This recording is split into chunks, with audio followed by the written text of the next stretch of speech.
Morning बच्चे। आज हम करने जा रहे हैं अपना कार्यपत्रक 25 और दिनांक है 31 अगस्त, महीने का आखिरी दिन।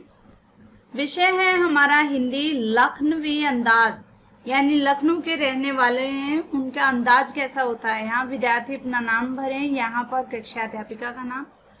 संदर्भ पाठ हमारा कौन सा है? 12 लखनवी अंदाज, यशपाल द्वारा रचित क्षितिज भाग 2 से। क्षितिज भाग हमारे बुक का नाम है।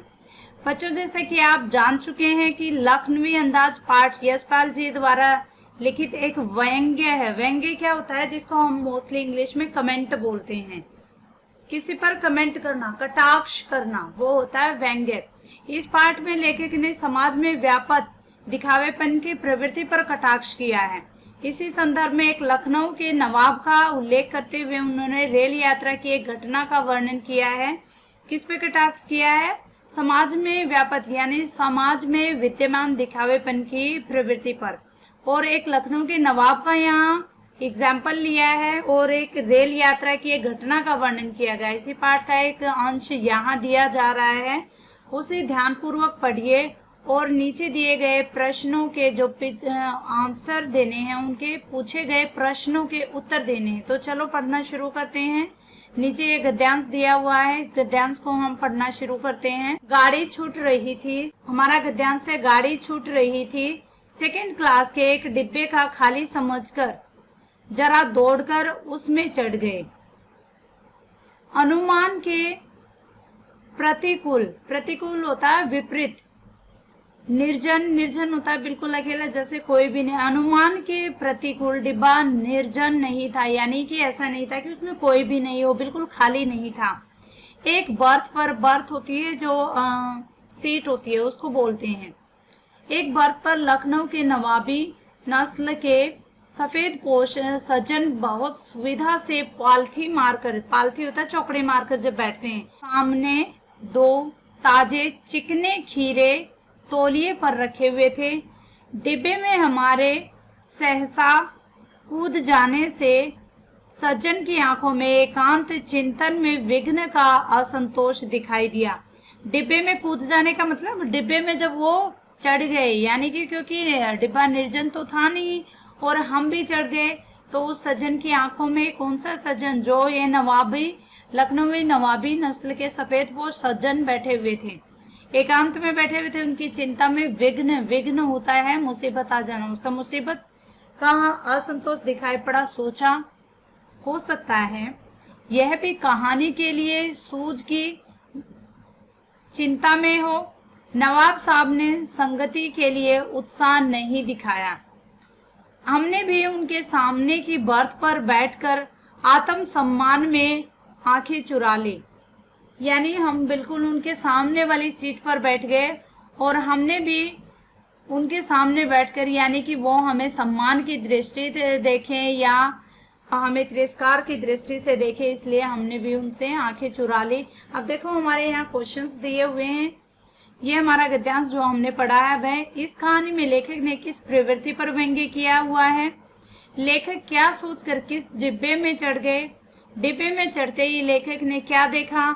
तो चलो अभी ये आंसर हम कर रहे हैं। हमारा फर्स्ट क्वेश्चन है, इस कहानी में लेखक ने किस प्रवृत्ति पर व्यंग्य किया है? लेखक ने समाज में व्यापक दिखावेपन की प्रवृत्ति पर व्यंग्य किया है। ये है व्यंग्य, यहाँ पे ये आएगा बेटा, यहाँ पे व्यंग्य, व्यंग्य। लेखक क्या सोचकर किस डिब्बे में चढ़ गए? लेखक डिब्बे को खाली समझकर सेकंड क्लास के डिब्बे में चढ़ गए। डिब्बे में चढ़ते ही देखो, जिन लोगों ने ट्रेन में यात्रा की हुई है ना, तो वो जानते हैं सेकंड क्लास एसी क्या होता है, फर्स्ट क्लास एसी क्या होता है, स्लीपर्स क्या होता है और जनरल कोच क्या होता है। तो वो सब कुछ जिन बच्चों ने ट्रेन में, और मैक्सिमम बच्चों ने ट्रेन में यात्रा की होगी। डिब्बे में चढ़ते ही लेखक ने क्या देखा? डिब्बे में चढ़ते ही लेखक ने देखा कि डिब्बा खाली नहीं था। यहाँ पे पूर्ण विराम। डिब्बा खाली नहीं था, उसमें लखनवी नवाबी नस्ल के सफेद पोश सज्जन पालथी मारे बैठे थे। लखनवी नवाब की नस्ल। अब देखो फोर्थ क्वेश्चन हमारा क्या है, उपरोक्त गद्यांश में जहां आपको लगता है कि इस पंक्ति में कटाक्ष या व्यंग्य किया है, उन पंक्तियों को पहचान कर लिखिए। चलो देखते हैं कहाँ कहाँ पर हमें लगता है कि व्यंग्य किया हुआ है।